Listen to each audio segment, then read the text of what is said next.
Estudar não é você estudar coisa nova o tempo todo. Ai, já li não sei quantos mil livros. Tá, e o que ficou desses 250 mil livros? Esta é a proposta da nova educação. Resgatar o que os povos antigos faziam. E aí a gente aos poucos vai juntando com a tecnologia atual, né? Modernizando, lógico. Modernizando, mas não perdendo essas referências. A parte escrita, ela nos faz remeter ao momento em que a gente escreveu. Que hoje a gente aprende muita coisa no YouTube. Você está aprendendo alguma coisa aqui nesse podcast. Leva o seu caderninho para você fazer as suas anotações e isso é muito importante. Esta é a nova educação, propósito de vida da Deucélia, que é educar junto. Né? Eu tenho o privilégio de ter uma aluna hoje com 79 anos. Eu digo de boca cheia, é uma das minhas melhores alunas.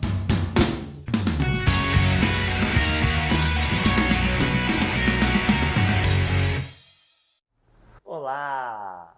Sejam todos muito bem-vindos a mais um episódio do nosso Alegras Café Cast, o podcast do Alegras Café. E como eu sempre digo, sentar numa cafeteria para conversar com uma pessoa especial equivale a ler um livro. E hoje eu tenho uma convidada mega especial. O nosso tema que vamos explorar é a nova educação, com a minha querida amiga e minha aluna, Deucélia Piccolo. Boa tarde. Boa tarde a todos. Tudo bem, Del? Tudo bem, tudo Que jóia. bom, seja muito bem-vindo Muito obrigado. ao nosso podcast aqui. E hoje vamos falar de um tema que você vem me inspirando há algum tempo, Amém. que é o tema da educação. Então, Del, se apresente, fale um pouquinho da sua trajetória no ramo da educação para a gente depois falar da nova educação. Bom, meu nome é Deucélia Piccolo, fui aluna normalista, né, gente, de normal na minha época. Me formei em 1968. Foi uma trajetória assim, trabalhei durante 2 anos e pouco, depois parei, fiquei 18 anos sem trabalhar e voltei trabalhando numa escola do estado, onde eu fiquei por 5 anos. Depois dali eu saí já concursada, efetiva, para uma nova escola mais próxima de casa, onde eu trabalhei por quase 24 anos. Ali eu me aposentei, já estão fazendo 10 anos. E era uma educação um pouquinho diferente da de hoje, mas era educação. Ótimo, e é sobre isso que eu quero conversar. Olha esta longa trajetória na área da educação e eu estou aqui tendo o atrevimento de dizer que ela agora é minha aluna. Olha só que é um atrevimento, né, Del? Não é, acho que o atrevimento foi meu de voltar a estudar, né? Olha só. Inclusive, né, você acaba sendo uma inspiração não só para mim, mas para todos nós que estão fazendo parte da nossa egrégora de ensino, da nossa escola aqui. Não só pela sua trajetória na educação, que a gente vai explorar um pouquinho, mas por essa questão também de depois de um tempo, né? Chegando numa fase da vida em que muitas pessoas estão pensando em aposentar a chuteira, vem a Deucélia com quantos anos, Del?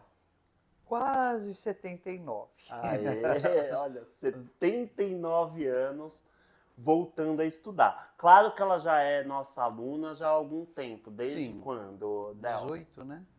De 18 Acho você que foi tinha... 18. Isso, então você voltou a estudar... Tinha 71, né? 71 anos, então ela começou a estudar autoconhecimento, olha que incrível.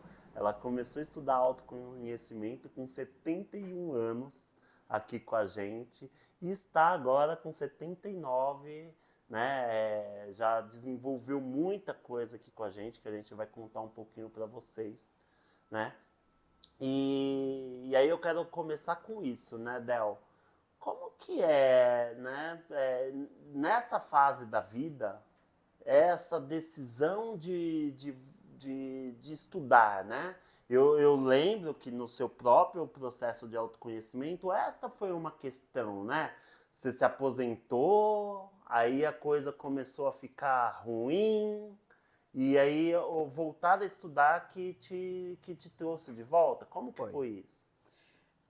Eu trabalhei, como eu falei, quase 24 anos numa única escola. E nessa escola, além de professora, eu fui por 11 anos vice-diretora também da escola. Então a gente tinha uma caminhada, eu levantava a base de 5 horas da manhã para abrir o portão da escola às 6h30. Então, de repente, você aposenta depois de 24 anos fazendo a mesma caminhada, né? Aí você aposenta e você é esquecida. Não tem mais telefonema, não tem mais procura para nada. E aí eu comecei a entrar vamos dizer assim, uma depressão, porque já não sentia vontade nem de tomar banho, de me arrumar. E de repente um dia, mexendo no celular, não sei como, porque eu não sei mexer até hoje, eu achei um texto daqui do Alegras, que felizmente era da minha prima, da Letícia Patrocínio. Aí eu li o texto e entrei em contato com ela. Da primeira vez ela não pôde atender, aí depois nós marcamos, eu que não pude vir, foi indo, fazendo, vamos dizer, protelando, né? Até que um belo dia deu certo, eu vim, conversei com ela em primeiro, chorei muito, e aí foi o que eu fiz. Eu vim, me apresentei ao grupo, fui acolhida com abraços, com atenção, com carinho, não só pelo Marcel, pela minha prima Letícia, mas pela Rosângela, que hoje é minha madrinha no curso, a Ana Paula, que é minha amiguíssima, e como é que ela chamava? A Ana Hernandes, né?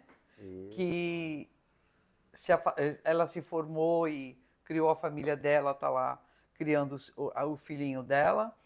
Então, assim, foi um acolhimento muito bacana. E aí eu entrei no processo, cada dia melhor, cada dia mais completo, às vezes gostoso, às vezes difícil, porque não é fácil você pôr para fora todas as suas frustrações para se encontrar de novo.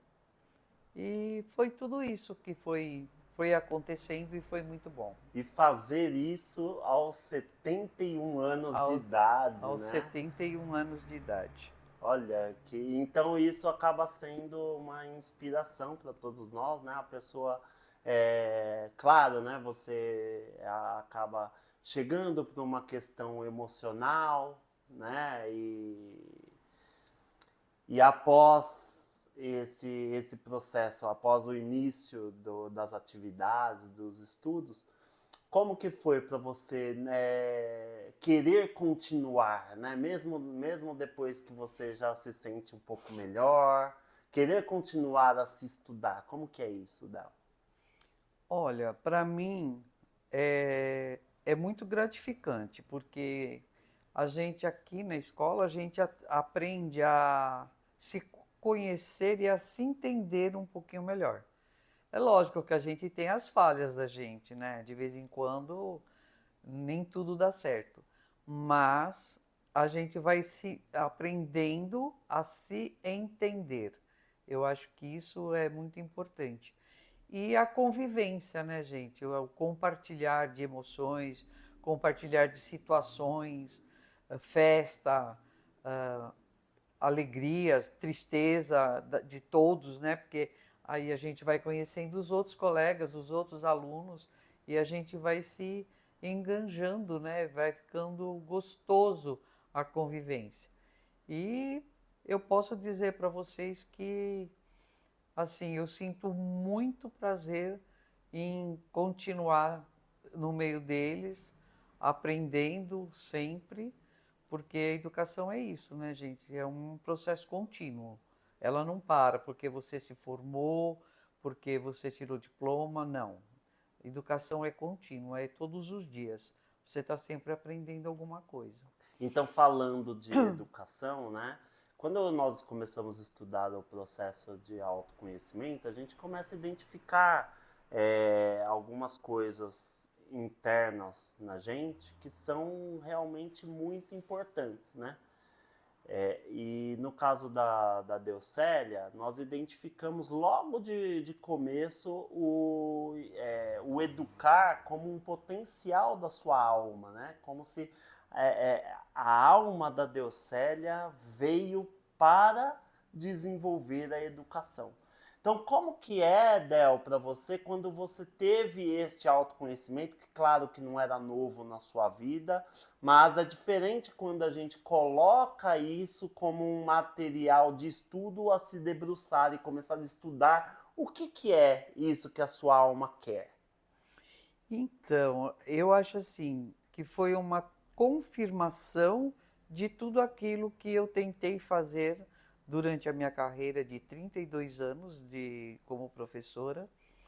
Ela, como mãe também, né, gente? Como avó, sou mãe de 2, avó de 4. Ai, que Então, lindo. é assim, a gente foi um descobrir lá dentro de emoções que a gente, com o passar da vida, vai se deixando levar. A gente não lembra de passagens que nos trouxe coisas boas e também não lembra muito mais de coisas que nos deixaram triste. A minha caminhada foi bem educada, né? A minha parte de escolaridade, ela foi bem diferente de todo mundo, porque eu fiz o meu primário numa escola pública, na qual eu depois fui professora e vice-diretora da mesma escola, me aposentei nela. Então, eu fiz 2 anos de escola profissional, onde a mulher aprende, além de português, matemática, ciências, história, geografia, aprende a fazer serviços domésticos. Aprende a fazer barra de roupa, aprende a pregar botão, aprende a costurar. Depois disso, meu pai não deixou continuar, porque eu morava nessa época em Bragança Paulista, e o meu pai teria que deixar eu ir terminar esse curso de 4 anos na cidade de Amparo, na Escola Profissional de Amparos. Aí o meu pai não deixou. Eu tinha apenas 15 para 16 anos, onde já se viu morar fora, né? Era uma coisa inconcebível. Aí eu fui para a escola de comércio. Eu fiz 2 anos de escola de comércio. Quando eu terminei a escola de comércio, eu quis fazer magistério, que hoje, na minha época, era o normal. Aí, na época, né, nem existe mais na Zona Norte o Colégio Salete. Eu fui para fazer matrícula e eles disseram, com toda a sua com o seu histórico escolar apresentado, você não tem condição de fazer normal, porque você não tem uma continuidade de estudos. Aí eu tinha um tio que era português rígido. Ele tinha 3 filhos no Salete na época e ele foi o meu endossador de matrícula. Olha a responsabilidade, gente. Aí esse tio assinou como endossador, né? Meu pai, lógico, meu pai que financiou, mas ele foi meu endossador de matrícula. Vocês já ouviram falar disso? Nunca ouvi falar. Então, e ele foi meu endossador de matrícula. Ele foi, não, por a menina eu ponho a mão no fogo, ela vai conseguir e tal. E graças a Deus, foram 3 anos assim maravilhosos, boas notas. Tive um pouquinho de problema na parte de estatística, mas levei o curso numa boa, me formei em 1968. Oh, maravilha! Só que a faculdade só veio 42 anos não, 18 anos depois, quando minha filha já tinha 18 anos. E nessa época você já sabia que era educar a sua área ou ainda não? Como que era nessa época? Eu sempre gostei muito de brincar, né? Como acho que toda menina gostava de brincar de escolinha. E eu sempre era professora, porque eu era a mais velha das irmãs, né? Das primas. E aí eu sempre era professora. Então era uma coisa que eu gostava bastante de me exibir, né? Isso, e então a criança já, né? A criança que já tem a alma mais latente já estava direcionando você Direcionando isso. para a educação, mesmo que você não tinha clareza e consciência sobre isso. É verdade. Aí me formei em 68, trabalhei em 69 e 70. No começo de 71 eu tive que me afastar devido a uma gravidez de risco. E naquela época a substituta não tinha direito à licença. Então eu tive que deixar tudo. E só voltei 18 anos depois, em 1988, que eu voltei.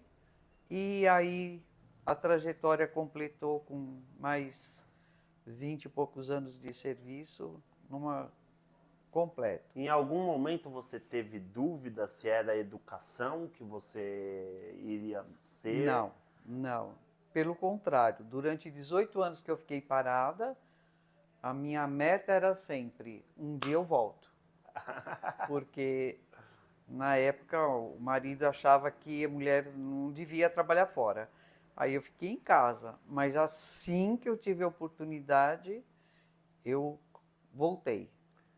Então aproveita para dizer, né, esses desafios da educação, né, de antigamente, como que era, porque tem o desafio do próprio ensino, né, da própria escola, né, eu quero que você conte um pouquinho como que era, você já falou um pouco, mas fala um pouquinho mais, como que era o ambiente escolar, na questão de disciplina, na questão da orientação, da educação propriamente dita, né? Tem uma frase que ainda agora a gente estava falando que hoje as crianças vão para a escola, mas não vão educadas. Isso. Né?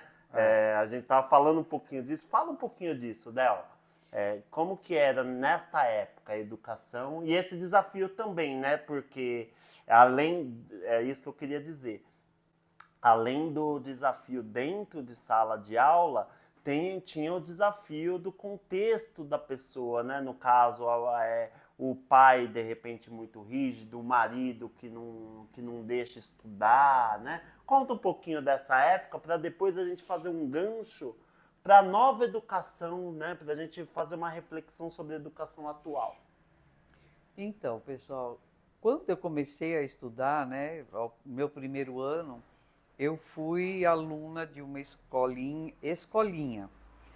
E porque era assim, a escola grande, né, ela não teve vaga suficiente para todos os alunos. Aí, para que a gente não ficasse sem aula, nos levaram para uma sala, numa casa, onde a professora dava aula para todas as séries na mesma sala, ao mesmo tempo, do primeiro ao quarto ano. Então, ela dividia a turminha do primeiro ano, do segundo, do terceiro e do quarto. Aí, os maiores é que punham lição na lousa. Uma das coisas que eu acho muito estranho hoje é assim, naquela época, a gente chegava na escola, era só uma sala. Então, nós éramos no máximo umas 25 crianças. Então, a professora, ela tinha sofrido um acidente e ela dava aula sentada numa cadeira de rodas. E mesmo assim, eu, meu irmão mais velho, mais 2 ou 3 amigos, a gente ajudava ela ir da cozinha até a sala onde ela dava aula, que era na casa que ela morava. E era um respeito. Ninguém falava alto, ninguém brigava, não tinha o que hoje chama bullying. Não, A gente levantava cada vez que ela queria conversar com a gente, não tinha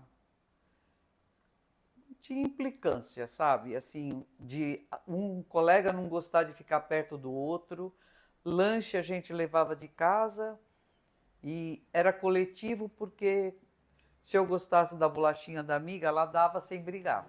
Não tinha o que a gente chamava, né, de suvina, né, a criança que não divide, que não compartilha.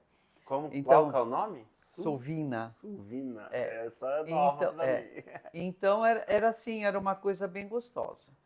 Aí depois nós fomos, quando eu fui para o segundo ano, eu já fui para a escola maior, que foi a escola onde eu fiz o meu primário, terminei o primário, e depois eu vim a ser professor e me formar. Naquela época era, né, tinha o dia do hino nacional, a gente não podia ir sem uniforme, a gente tinha que levantar cada vez que entrasse uma pessoa, principalmente adulto, né, na sala de aula, era visita ou, como que eu vou dizer para vocês? Era uma visita, vamos pôr assim. Então a gente tinha que levantar, sair da carteira para o lado, ficar em pé do lado, até que a professora autorizasse você a se sentar. As carteiras eram duplas, eram uma menina, duas crianças na mesma mesa, a gente saía no banquinho, uma para um lado, outra para o outro. Então era assim, não tinha. Quando chamavam a gente da perna fina, do olho grande, que eu sempre tive, o olho saltado, chamavam a gente, você é gorda, você é branca, você é amarela. Não tinha briga. A gente dava risada, corria, às vezes falava para o pai e para a mãe quando a gente ficava meio magoado. Mas o meu pai e a minha mãe nunca foram na escola para brigar por causa disso.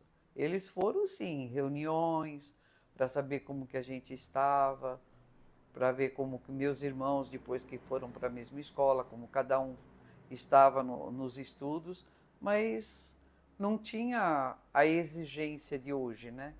Que hoje os pais vão para brigar, a maioria, né? Mas naquela época não era assim. Era só mesmo para exigir da gente o comportamento. E a gente era obrigado a seguir, né? Não podia falhar. Não podia faltar lápis no estojo, não podia.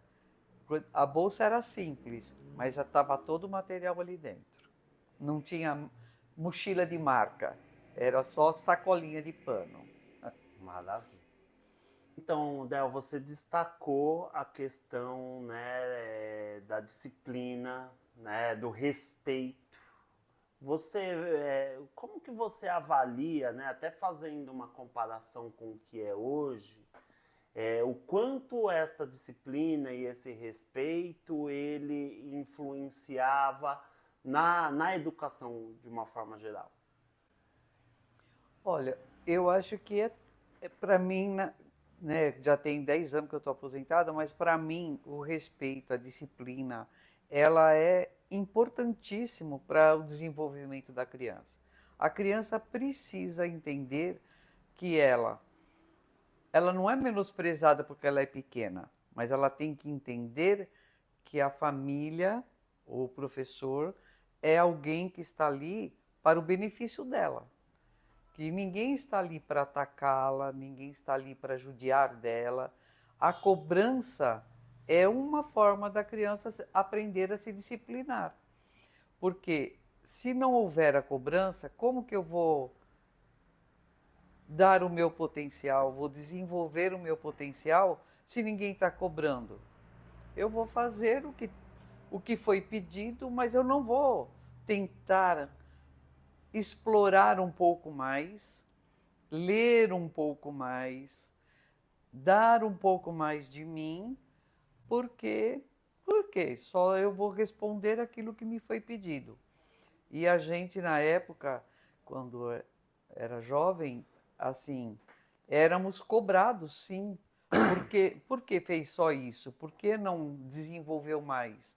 O texto, a gente, quando pegava um texto na mão, a gente aprendia a escrever com o dicionário do lado, não tinha Google.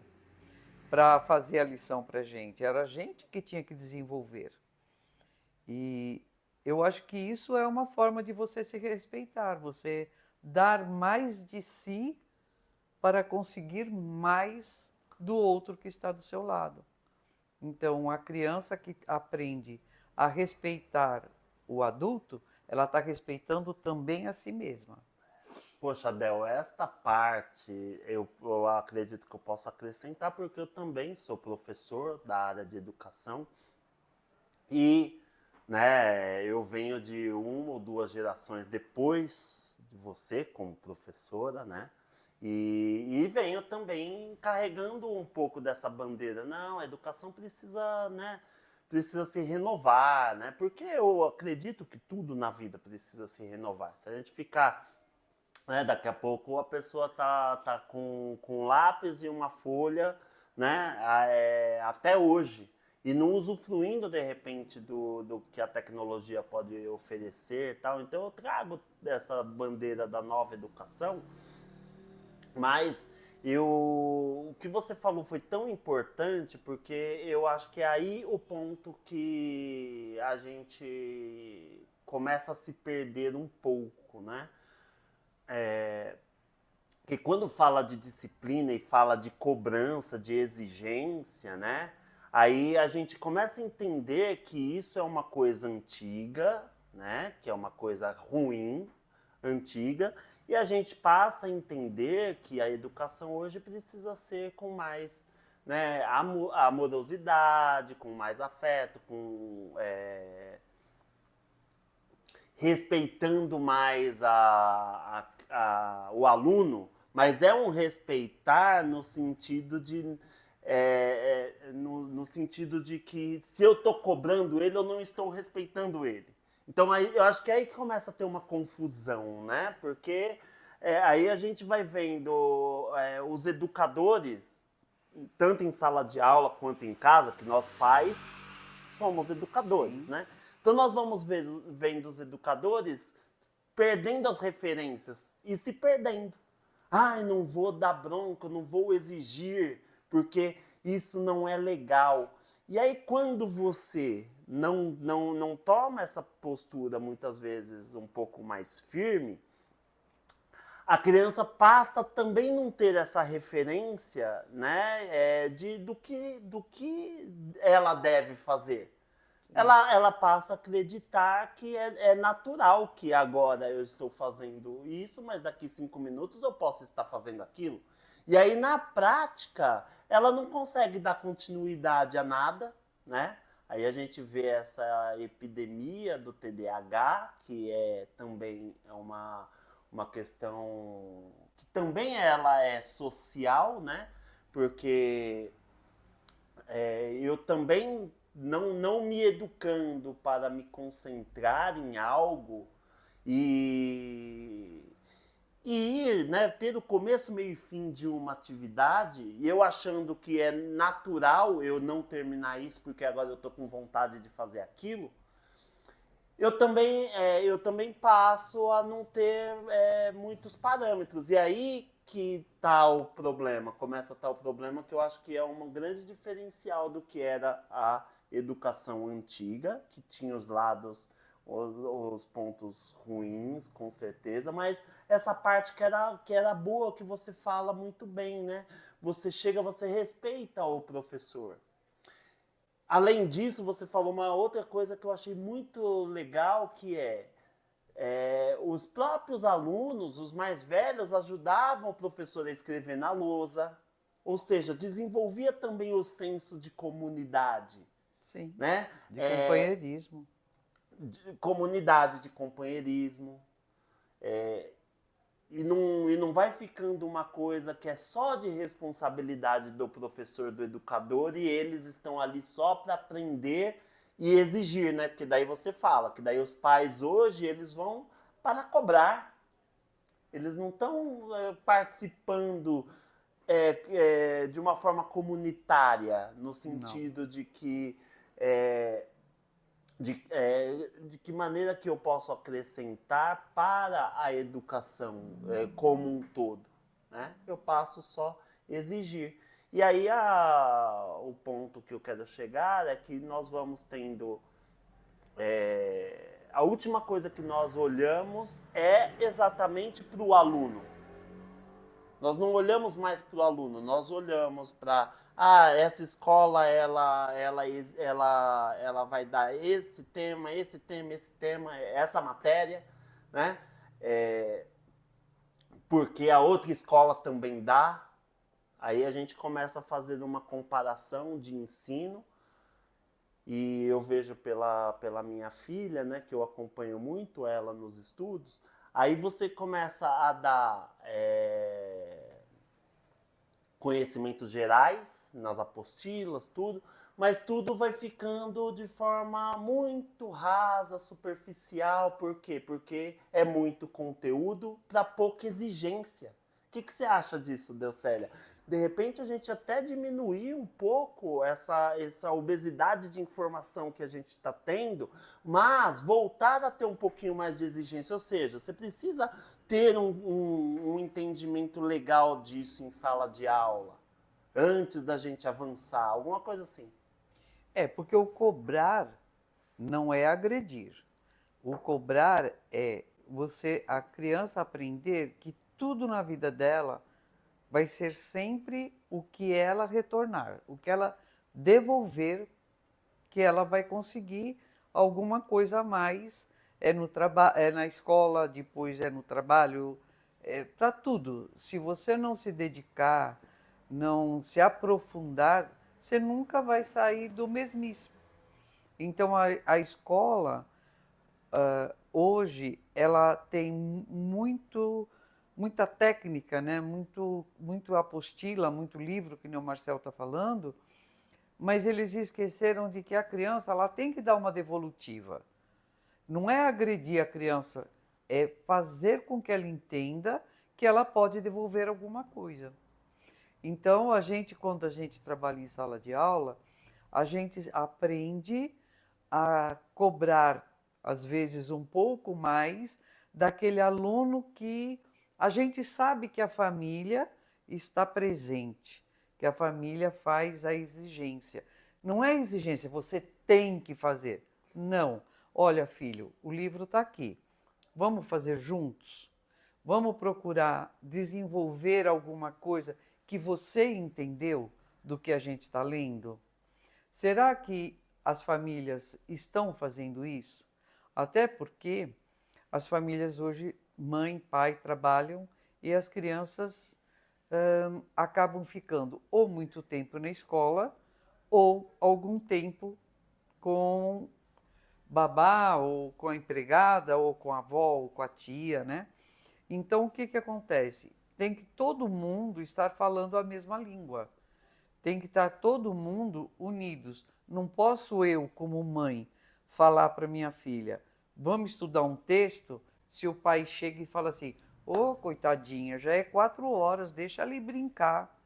Não, tem que estar falando a mesma coisa. Então, você terminando essa lição ou esse texto, você terá seu tempo de brincar, de correr, de andar de bicicleta, de jogar, que né? é o Porque velho hoje direitos e deveres, né? Justamente. Mas não, hoje a criança pega o celular, outros pegam o tablet, os aparelhos, e eles esquecem que eles têm obrigações. Então, o aparelho, ele traz muita informação. Até eu vou procurar coisa no Google hoje, mas é assim, usar o aparelho para brincar tem que ter um tempo estabelecido, e esse tempo tem que ser cumprido, porque é disciplina. A criança só vai entender no momento em que ela começar a sentir que ela começou a sentir o destaque no meio dos outros. Agora, Del, fazendo até um contraponto, né, porque eu quero trazer os dois lados, que a gente já falou um pouquinho dos benefícios que é a educação antiga na questão da disciplina e tal, mas hoje nós estamos com uma nova realidade, né, e é muito importante a gente entender como que é essa nova disciplina, e eu como professor, eu vejo que a exigência hoje, a exigência de antigamente, muitas vezes, sem querer, passava por uma certa violência, né? Que era uma exigência, às vezes, autoritária. Sim. E nos dias de hoje a gente vê que esse tipo de autoridade não cabe mais, né? Não faz parte mais do que a sociedade como um todo entendeu. Volto a dizer que não significa que eu não poder usar uma disciplina autoritária, não significa então eu posso deixar fazer o que quer, né? Justamente. Não significa. Mas eu vejo que a exigência, a criança ou o aluno, né? Porque estamos falando também de adultos aqui, porque Sim. nós, aqui na nossa escola de autoconhecimento, a gente trabalha principalmente com adultos. A exigência, Del, na nova educação, e acredito que também era antigamente, a pessoa, ela é feita atualmente apenas com a atenção que você dá para o aluno, né? A atenção no sentido de, não é que eu vou cobrar a sua lição, mas é que eu vou dar atenção para a lição que você fez. Isso já passa a ser a forma de exigência sem ser pesada, sem ser autoritária. Porque eu vejo que a gente faz muita atividade que não serve absolutamente para nada. A gente estuda muita coisa que também a gente não vai... tudo no espaço. A gente não vai usar em momento nenhum. Eu acho isso muito ruim para a educação como um todo. Por quê? Porque o aluno ele vai entendendo que, será que eu preciso estudar isso mesmo? E aí, como ele não tem esse discernimento exatamente porque ele precisa de um professor dizendo o que é importante ou não, ele começa a ver ao longo da vida dele que, nossa, eu olhando para trás, meus professores ensinaram tanta coisa que eu não uso para nada, que acaba me desmotivando a aprender coisas que realmente são importantes. Claro que quando nós estamos estudando a questão da educação e quando a gente está fazendo um plano de aula ou um cronograma, a gente entende que algumas matérias elas não têm o uso imediato, mas elas são importantes como base. Eu entendo isso. Mas em que momento que o educador vai exigir esse conhecimento? Ou vai ser simplesmente matéria dada? E exigiu na prova, nunca mais se fala sobre isso. Ou seja, o que eu quero dizer? Quero dizer que é muito importante a gente, o educador, sendo pai, sendo a mãe, sendo o professor, em algum momento, depois que foi dada essa matéria ou foi ensinado esta informação, ter essa preocupação de dar atenção para isso. Ou seja, lembra que você aprendeu sobre isso? Vamos ver se você ainda sabe. Ou seja, esse tempo que eu me disponho a saber se esse meu aluno ele tem essa informação ainda, ou eu proponho uma atividade que ele vai precisar usar essa informação que ele aprendeu lá atrás, já é uma exigência. Por quê? Porque o aluno sabe que, nossa, em algum momento alguém vai olhar para isso. Não fica esse buraco, né, que eu aprendo agora, eu decoro, eu faço a prova e depois eu nunca mais... Não, então eu acho que é muito importante essa nova exigência, eu chamaria isso de nova exigência, que é isso, né? É você se interessar por esse conhecimento que você acha que é importante o aluno obter. Uma das devoluções do que o aluno faz em sala de aula, hoje principalmente, é usada na Feira das Ciências, na competição de matemática, na devolução de livros escritos pelos próprios alunos. Eu acho que mesmo nas festas da escola, o aluno, ele pode, quem tem mais facilidade com desenho, fazer os enfeites da escola. Então, isso o aluno vai empregar o que ele aprendeu.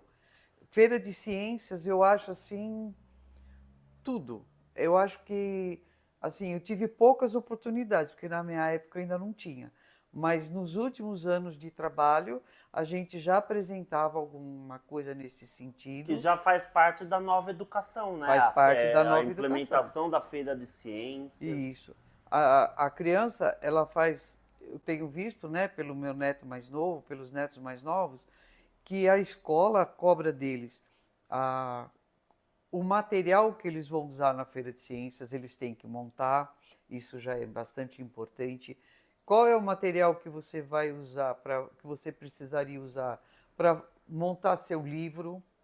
Qual que é o material que você vai montar para você poder pôr tudo de geografia que aprendemos esse bimestre? Então, esse tipo de, de feira, de cobrança do aluno, eu acho muito importante, porque ele vai executar e tudo que ele executar, você pode ter certeza, vai ficar na cabeça dele. É o aprender exatamente na prática, né? Fazendo, é o aprender fazendo. Que é uma proposta da nova educação, né? Diminuir um pouco a prova em si, que é importante, claro, mas assim, o método de avaliação de você ver na prática, como que eu consigo transformar esse conhecimento em algo prático, em uma atividade, né? Para eu conseguir levar efetivamente para a minha vida. Hoje, as crianças, elas assim, eu acho que é importante a parte, é lógico, a parte de disciplina, não tem como tirar da escola, porque faz parte, até porque é uma coisa que está embrenhada ali, né? As apostilas e tal. Mas as aulas práticas, elas trazem para a criança uma desenvoltura. Então, dali, eles vão sentindo o que eles vão desenvolver mais para quando ele ficar adulto. Então, para mim, é importante que a criança tenha a sua agenda diária com tudo que ela precisa fazer. Então, a mãe, o pai ou até a babá, né, quem cuida da criança, ela pode lembrar para a criança, ó, até 10 horas você assiste televisão, das 10 às 11 nós vamos fazer a lição, depois você vai tomar o banho para se arrumar para a escola. Então, é uma disciplina que não precisa ficar cobrando a todo momento. A criança ela tem que saber que aquilo ela tem que fazer, ela não tem muita escolha. A escolha dela é se preparar para aquele dia. Então, isso eu acredito que é o importante que a gente foi perdendo, né? Esta disciplina da nossa rotina, isso é tão importante para nós na nossa vida adulta, né? Que isso precisa ser resgatado na base. Sim. E aí, você sabia que o seu dia, ele começa na noite anterior? Para você ter um dia que desenvolve bem, né? Na noite anterior você já precisa se preparar, tanto para, né, o seu horário de dormir, mas de repente, né, poxa, de repente, o que você vai precisar para o dia seguinte? A roupa que você vai vestir. Isso Quais são os primeiros movimentos do dia? Por onde você vai começar para poder desencadear o dia, desenvolver o dia? Isso, então resgatar essa rotina, eu acho que é muito importante, que isso foi se perdendo na nova educação, a despeito da educação de antigamente, né? Sim. Eu quero agora inspirar você com a inspiração que essa mulher me trouxe. Essa mulher aqui, né? Eu tenho o privilégio de ter uma aluna hoje com 79 anos.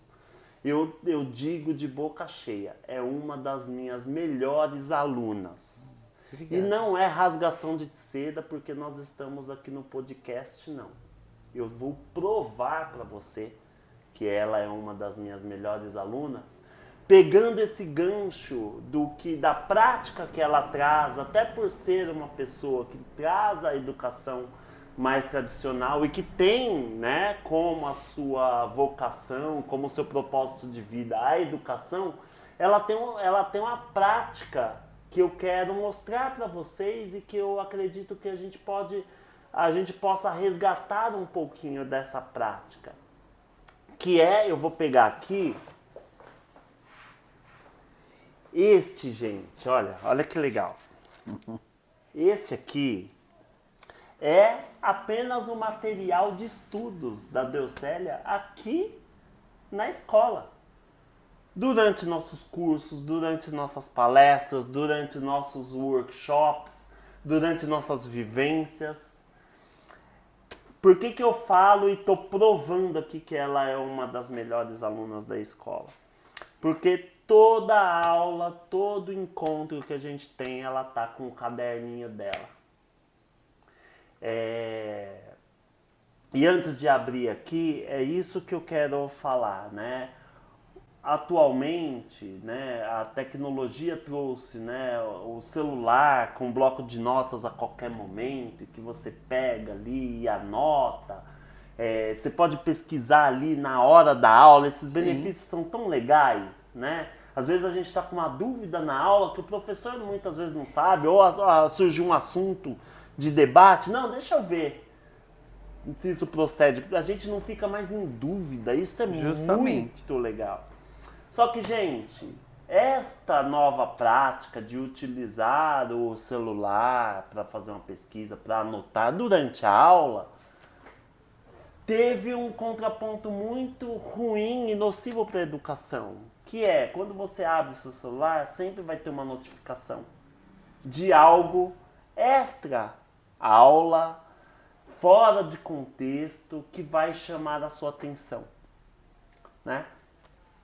Então eu acredito que essa nova forma de aprendizado, né, foi abolindo um pouquinho o caderno, mas trouxe também uma dispersão, uma falta de foco muito grande. Então eu acredito que a nova educação precisa resgatar sim esta prática antiga, que ela é muito eficiente, que é você com o seu caderno fazendo as suas anotações. Claro, deixo aqui registrado a minha preocupação com o meio ambiente, né? Porque isso aqui também produz um material que depois vai ser descartado. A ideia é a gente achar um equilíbrio entre o que vai ter no mundo digital e o que vai ter no mundo físico. Eu acredito que o caderno, né? Vou começar pelo caderno aqui, Del. O caderno, que é onde você faz as suas anotações de aula, ele não pode ser substituído. Então, tudo que você vai estudar, seja numa aula que você venha frequentar comigo ou com qualquer outro professor, uma palestra mesmo, um curso, uma oficina, leve um caderno. É muito importante, porque no aprendizado a gente aprende na prática. Então, quando você ouve o professor falando, né, você está absorvendo, né, e você está ativando uma parte do seu cérebro que está absorvendo aquela informação. Agora, quando você abre o seu caderno e escreve o que você entendeu, você está ativando pelo menos mais 2 áreas do cérebro, que é responsável pela motricidade. Em outras palavras, você está pondo em prática de alguma maneira aquilo que você está absorvendo. Então a aprendizagem ela fica muito mais eficiente quando você escreve, né? Por quê? Porque você está fazendo alguma coisa. Aí aliado a essa prática que você tem diariamente nos seus estudos, seja assistindo um vídeo no YouTube, gente. Que hoje a gente aprende muita coisa no YouTube. Você está aprendendo alguma coisa aqui nesse podcast. Leva o seu caderninho para você fazer as suas anotações, e isso é muito importante. Então, atrelado a essa prática diária, com essas propostas que a Deucélia trouxe, né, propostas que já existem, mas reforçando isso como importante, quer fazer uma feira de ciência, quer fazer uma atividade resgatando aquele aprendizado, né? Eu estou hoje ensinando educação financeira com a minha filha. Na prática, ela está montando uma lojinha ela está produzindo chaveirinhos, né? E ela está vendendo os chaveirinhos dela. Aí, né, eu tô pedindo para ela, coloca, né, o quanto você recebeu, agora soma, né, quanto que você ganhou nessa semana, subtrai o que você gastou, ou seja, ela tá já usando a matemática do dia a dia, né, na prática. Então, eu acredito que a nova educação precisa resgatar esse hábito antigo do caderninho, que ele é muito eficiente, né? E atrelado a essas práticas todas que a Delcélia trouxe. Gente, então eu tenho muito orgulho de ver esse material, né? Porque assim, a gente como professor, né, Del? E quando a gente pega um aluno bom, é gratificante. É muito gratificante. É gratificante. E a gente não esquece dele, viu, gente? Não esqueço de você, eu não esqueço de você. Então conta um pouquinho do que é essa prática e abre aí, mostra pra gente um pouquinho do que é esse caderno, né, como você fez as anotações, compartilha um pouco um pedacinho desse mundo de um caderno que tem muito autoconhecimento, né? Compartilha com a gente. Então, o caderno surgiu porque, assim, durante todo o período, né, que a gente faz as aulas, a gente vai conversando, porque são aulas práticas, a gente vai pondo para fora e vai aprendendo a se conhecer. E esse conhecer começou a aparecer assim, nossa, mas eu falei tanto, como que eu vou saber amanhã o que eu falei? E daqui a um ano? Vocês sabem que para vir aqui hoje eu dei uma olhada no meu manual. Então, o que acontece? A parte escrita, ela nos faz remeter ao momento em que a gente escreveu, o porquê. Ao menos para mim eu vejo dessa forma. Então aqui nesse caderno foram as primeiras, foi até o verde. Então, no verde, a gente já passou pelo vermelho, né? Laranja, amarelo, azul... não, amarelo e verde. Amarelo e verde. Isso, é o quarto nível. É, o quarto nível. Então, ele está tudo nesse caderno. Tudo que foi bom está aqui. Todos os exercícios que o Marcel não considerou está aqui, para que a gente consiga ler e ver o que não está totalmente correto e o texto que está dentro dos conformes, dentro do que está certo ou errado. Então aqui eu fui... Ai, olha onde eu abri. Abriu? Então você abriu uma aleatória aí, compartilha com a gente. Eu vou mostrar para vocês, aí vai aparecer na tela para vocês. Eu sempre trabalhei muito eu sempre gostei muito de dar aula para segunda série, segundo ano, né, que é hoje.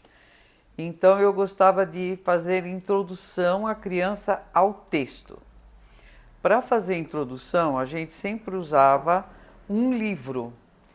E aí, um dia, para demonstrar como eu aplicava, eu fiz a aula com o Marcel, a Letícia, a Elô, que não está mais no grupo, a Ana Paula e a minha madrinha Rosângela. Então eu trouxe, como eu faria na escola, trouxe o livro, li, reli, conversamos, discutimos, e aí depois eu dei umas perguntinhas para que eles pusessem para fora tudo que eles tinham entendido. E além disso, a gente também fez uma atividade... Deixa eu contextualizar isso que você está falando, que é muito importante para a nossa audiência entender, né? Quando a Delcélia fala que é estudar na prática, o que é estudar na prática? No próprio autoconhecimento. A partir do momento que ela descobre que o potencial dela é educar, ela teve uma atividade prática de educar. Então foi isso que ela está mencionando. Então ela trouxe para o grupo, né, um material em que ela iria nos educar em algum aspecto. Então foi essa Foi. coisa da introdução ao texto que ela... ou seja, para ela praticar isso e a gente poder olhar isso com foco no autoconhecimento. Muito Foi. legal. E depois fizemos também uma atividade de compartilhar um monte de pedacinhos de papel de várias cores, onde eles foram montando de acordo com a história que eles ouviram e trabalharam.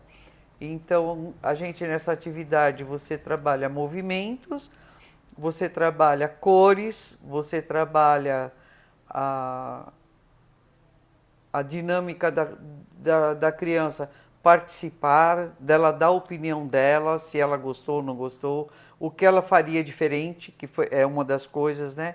Como você faria diferente. E eu acho assim, são coisas simples, mas que você tira um monte de atividade, inclusive você tira toda a parte de gramática, você vai tirando dali. Pode tirar inclusive matemática, quantos pedacinhos vermelho, quantos azul, quantos verde. Então Olha, tudo que você legal. vai englobando, né? Fazendo um aglomeramento de conhecimentos dentro de um único livro infantil lido em sala de aula. Maravilhoso. Inclusive, né, seu propósito de vida é educar, né? Ela sempre fez esse tipo de atividade aqui na escola porque a gente quer isso, né? A gente quer descobrir o seu propósito de vida e trazer esse propósito de vida para a nossa escola. Então nós já fizemos 2 eventos aqui, né? Duas vezes, 2 eventos em que ela trouxe exatamente essa proposta aí de educar dessa forma lúdica, que é muito sua cara, resgatando a criança lá da infância, né? Isso, Vamos brincar de aprender. Isso é muito legal, isso é muito inspirador.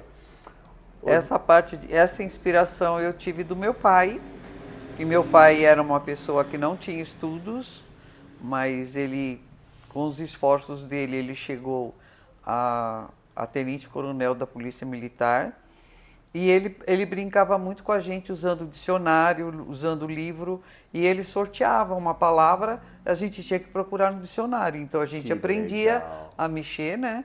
Não era na época do computador, e ele ensinava isso. No sábado ele ia para a cozinha ajudar minha mãe, nós éramos em 6 irmãos, e ele ia para a cozinha, ajudava tal. Então uma das coisas que... Posso falar, né? Pode, claro. Uma das minhas propostas de coisa é o trabalhar junto, é o pai, a mãe, o avô, o tio, fazer com que a criança entenda que ela pode participar, unir a família para resolver alguma coisa, para comer alguma coisa. Então, unir os laços, enriquecer os laços familiares, unindo, tirando um minuto do seu dia, ou da sua semana, ou do seu mês, para você trabalhar com seu filho, fazer alguma coisa para educar o seu filho de uma forma lúdica. Que legal! O que a Deucélia acabou de falar, acho que é o que vai amarrar o nosso podcast. Esta é a nova educação, o propósito de vida da Deucélia, que é educar junto. Isso. É junto, atividades lúdicas, né, que integrem. Essa é a nova educação que nós aqui da escola de autoconhecimento acreditamos, né? A gente sozinho, a gente aprende potencialmente a metade do que a gente poderia aprender fazendo junto de forma gostosa, lúdica, que também, de certa forma, é um resgate até mais antigo, né? Os povos antigos tinham muito essa dinâmica de reuniões, né? De sentar e explicar até, né, a vida deles, né, como surgiu, quais eram as regras do lugar. Era nesses momentos, sentavam-se os mais velhos com os mais novos e eles passavam suas experiências, né? Experiência de luta, experiência de comportamento, como se vestir, que não era muita roupa, mas eles tinham, né, as suas necessidades, né, de acordo com onde as tribos que eles viviam. Então, é importante para nós hoje resgatar um pouco disso. Olha que legal. Então, esta é a proposta da nova educação. Resgatar o que os povos antigos faziam. E aí a gente, aos poucos, vai juntando com a tecnologia atual. Modernizando, né? Modernizando, mas não perdendo essas referências. A sabedoria antiga, né, ela é muitas vezes até mais eficiente do que a gente acredita que é hoje, você se trancar dentro do seu quarto para ler uma apostila, para ler um livro sozinho, tentar entender, ter aquele entendimento, que sim, é válido, mas nós estamos falando que é tão eficiente quanto até mais eficiente quando você senta numa mesa com seu pai, com sua mãe, com seu tio, com seu irmão, para discutir aquele compartilhar tema. aquele tema. É aquele tema ser revivido e cada um na sua experiência.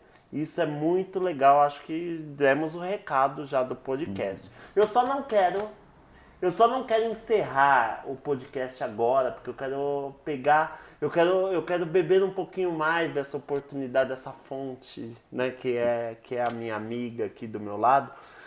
E mostrar mais um pouco, abre uma outra página, vamos ver se você consegue compartilhar uma aleatória, vai, pega lá no meio. Pega uma aleatória, isso, compartilha alguma coisa aí do seu autoconhecimento para ficar registrado aqui, ó.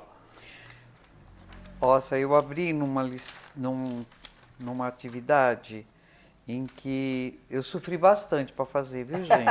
Então eu quero saber. Porque a gente aprende a fazer umas descobertas, né, muito profundas. E nesse... Mostra, né? Pode mostrar. Depois eu vou colocar na tela. Uma das atividades, essa aqui, ó, chamou muito a minha atenção, que é o renascer, né? Ah, é a técnica, né, terapêutica do renascimento. Do renascimento. Então, essa foto aqui, gente, foi eu que desenhei. É uma foto que é como eu me senti renascendo dentro das mãos do meu pai. Eu acho que foi assim, o auge de tudo foi isso. Nossa, então não foi por acaso, né? Não, foi sem querer, né? Que legal. E depois, assim, a gente tem muita coisa, né, Marcelo? Ah, não, coloca, coisa. lê alguma coisa aí, algum trecho de alguma coisa que você escreveu, só pra gente ter uma ideia. Eu quero beber dessa fonte. Vai, sem escolher, é bater o olho e ler, então vai. pega o óculos. Tá, onde tá o seu óculos? Tá ali. Aqui, perto da bolsa ali, aquele vermelho. Produção, leva lá pra ela. Obrigada. Quero que você apareça igual no Jô Soares, né? Vamos lá, Del, o que aparece aí? Me guio por minhas emoções. É o que me faz feliz.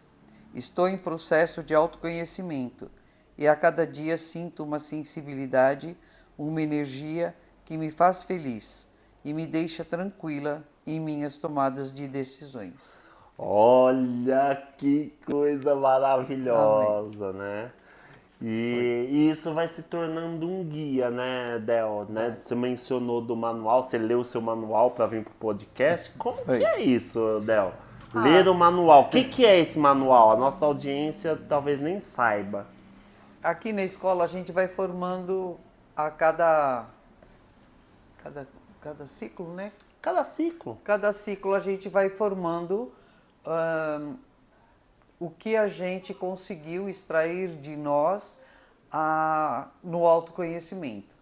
Então, vai se passando, a gente passa pelo vermelho, que é o querer. O querer. Então, tudo que eu quero para mim, eu vou tentando passar ali, o Marcel vai cobrando, ele tem as formas dele ir cobrando, e a gente vai chegando à conclusão do que a gente quer para si mesma. Então, Legal. posso pegar aqui? Pode? Pode. Fica à vontade, fica à vontade. E aí a gente vai fazendo uma formação e a gente vai montando, no caso, né, que eu tenho o caderno, a gente vai colocando tudo isso aqui e a gente vai recebendo as pecinhas, ó. Olha que legal. Aí a gente vai montando o nosso conhecimento. E aí, o que é o manual, né? E como que se torna o manual?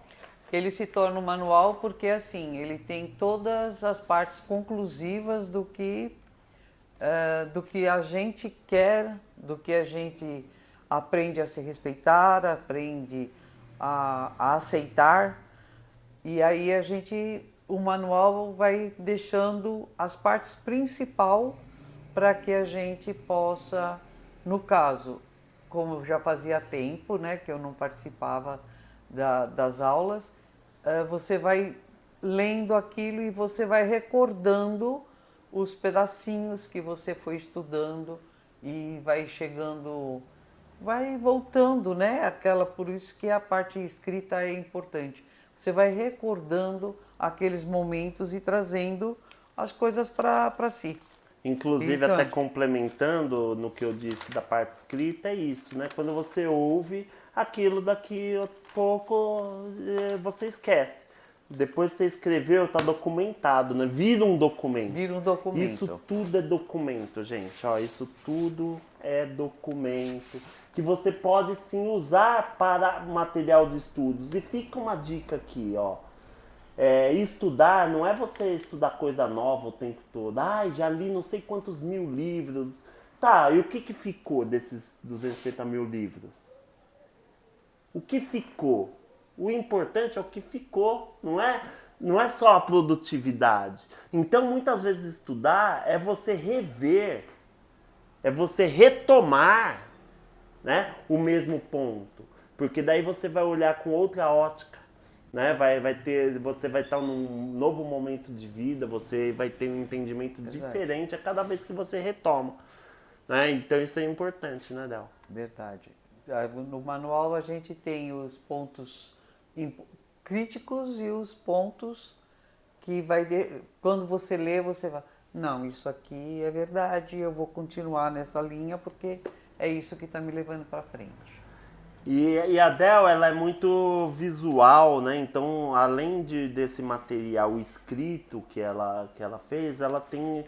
Eu posso chamar uma espécie de memorial, essa pastinha, né? Ó, ela é com fotos. Olha que interessante. Tudo é com foto. Olha lá, ó. Aí ela vai documentando. Aqui é um dos eventos que ela fez aqui na escola. Vou abrir uma página aleatória também, ó. Nossa, abri nos dois eventos, ó. Dois eventos. Esse é o outro evento que ela fez aqui na escola, né? A vivência, né, que nós fizemos lá na Avenida Paulista, que fez parte do processo dela. Aí ela vai fazendo, né, as meninas que tinham muito esse hábito, né, de ter um diário, você colocava várias fotinhas, né? Talvez, né, você dessa época. Hoje em dia as meninas perderam um pouco nisso, em produção. Né? As suas filhas com... A sua filha, né? Então, e é um hábito... E você vê que é um hábito, né? Quando você abre, você recorda, né? Você volta naquele momento, né? Muitas vezes a gente tem as fotos tudo no virtual, que tá depois numa pasta que você nunca mais vai olhar, né? Olha como é importante. Ó, isso aqui foi uma vivência na praia que nós fizemos. Foi. Olha, ou seja, né? Volto a falar, né? O aprendizado, ele é prático. Então, você vê que sempre experiências, muitas vezes externas, né, Del? Isso. Para mostrar esse aprendizado na prática. Olha, muito lindo, muito lindo. Eu tenho muito orgulho deste material aqui, ó. Aqui tá os exercícios, né, que foi virtualmente, ela quis imprimir. E ela tem todos os exercícios bem catalogados, ou seja, aqui são os exercícios que ela fez, que ela entregou para a escola. Isso. Esse aqui é o que ela ficou para ela. Olha que legal. Então esses aqui é o que ela entregou, as atividades que ela entregou, que ela fez questão de imprimir aqui para bater a mão e tal. Que esse de repente pode ficar no virtual, né? Se a gente pensando nesse equilíbrio do que pode ser físico e o que pode ser virtual. Mas olha que interessante, tudo que ela entregou, né, mantendo esse hábito maravilhoso. E aqui esse caderno é o caderno atual dos novos estudos. Isso. Como que está esse estudo atual? Você está frequentando as aulas? Estou frequentando as aulas, não ainda como aluna, estou tentando voltar. E aqui é que a gente, eu colei o manual no início do caderno, para que se o Marcel fazer alguma pergunta, eu tenha onde recorrer. Olha que hábito legal, né? Ou seja, sua responsabilidade, né? Que é o que os alunos foram perdendo, né? Ah, não sei, não. Peraí, eu não sei, mas como que eu faço para saber? Então, por isso que eu admiro, por isso que eu falo. Tá provado, gente, que ela é a melhor aluna da escola? Uma das melhores? Por conta disso, né? Tem sempre à mão o material, né? E mesmo que não sabe onde encontrar a informação. E aí é dessa forma que eu quero encerrar, né, Del? Com essa proposta. A nova educação é resgatar um pouquinho do que os povos antigos já tinham, do que a educação, né, antiga já trazia, a educação tradicional fortaleceu. E para a gente agora atrelar com a nova tecnologia, com novos comportamentos que a gente tem, que é mais humano, né? Que é uma proposta também de educação mais afetiva, amorosa, conseguir conciliar tudo isso num equilíbrio, mas sem, de forma alguma, perder esses bons hábitos que realmente eram fundamentais para a educação. Verdade. É importantíssimo a gente pôr o moderno, aplicar o moderno, mas não esquecer do que já foi válido para todos nós, para toda a família, né? Porque é importante a gente ressaltar que tudo na educação ela é válida, ela traz coisas boas. As coisas ruins a gente deixa até lá dentro de uma caixinha, mas as coisas boas a gente pode ir multiplicando e aplicando novas regras, novos conhecimentos, né? Novas coisas mais práticas. Hoje a informática veio para isso. Então, gente, se você, que nem eu, que valoriza a sabedoria, né? Deucele está aqui comigo, né? Volto a dizer, 79 anos, gente. A gente precisa valorizar a sabedoria dos nossos pais, dos nossos avós. Fica essa proposta, né? Senta com seu avô, senta com a sua avó, se você ainda tem, sua bisa, seu biso, né? Um tio. Bate um papo. Então, se você é como eu, que valoriza essa sabedoria e que quer beber dessa fonte, eternizar essa sabedoria, né? Curta este vídeo, compartilhe com quem você sabe que vai gostar desse conteúdo, compartilhe com o pessoal que você sabe que é da área de educação. É um bate-papo leve, pode ser inspirador para vocês, tá bom? Então é isso, né, Del? Verdade. Obrigada. Eu vou falar o apelido que ela tem aqui na escola. Ela é a minha rainha. Ela é uma rainha aqui dentro. A gente trata ela como uma majestade, né? Porque ela é essa sabedoria que todos nós nos inspiramos e gostamos demais de você aqui na escola. Muito obrigado por aceitar o convite. Eu que agradeço a oportunidade de falar um pouquinho de mim e da educação. Obrigada. Então, gente, um beijo na alma e até o nosso próximo episódio do Alegras Café Cast. Tchau. Tchau.